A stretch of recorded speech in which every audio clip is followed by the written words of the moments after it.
யோபு அதிகாரம் 2. பின்னொரு நாளிலே தேவபுத்திரர் கர்த்தருடைய சந்நிதியில் வந்து நின்றபோது சாத்தானும் அவர்கள் நடுவிலே கர்த்தருடைய சந்நிதியில் வந்து நின்றான். கர்த்தர் சாத்தானை பார்த்து, நீ எங்கே இருந்து வருகிறாய் என்றார்.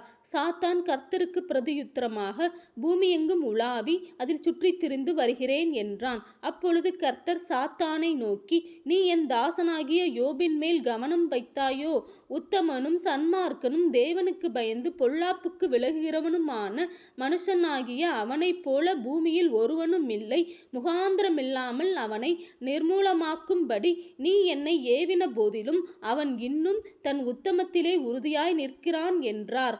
சாத்தான் கர்த்தருக்கு பிரதியுத்தரமாக, தோளுக்கு பதிலாக தோளையும் தன் ஜீவனுக்கு பதிலாக தனக்கு உண்டான எல்லாவற்றையும் மனுஷன் கொடுத்து விடுவான்.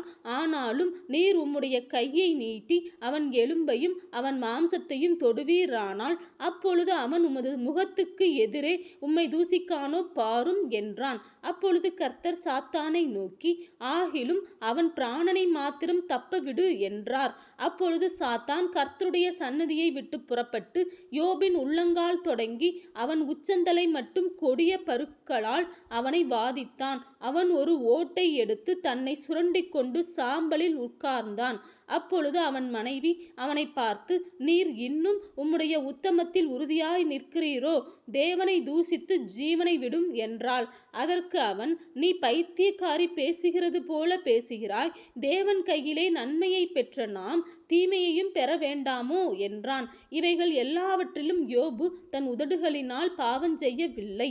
யோபுடைய 3 சிநேகிதராகிய தேமானியனான எலிப்பாசும் சூகியனான பில்தாதும் நாகமாத்தியனான சோப்பாரும் யோபுக்கு நேரிட்ட தீமைகள் யாவையும் கேள்விப்பட்ட போது அவனுக்காக பரிதபிக்கவும் அவனுக்கு ஆறுதல் சொல்லவும் ஒருவரோடொருவர் யோசனை பண்ணிக்கொண்டு அவரவர் தங்கள் ஸ்தலங்களிலிருந்து வந்தார்கள்.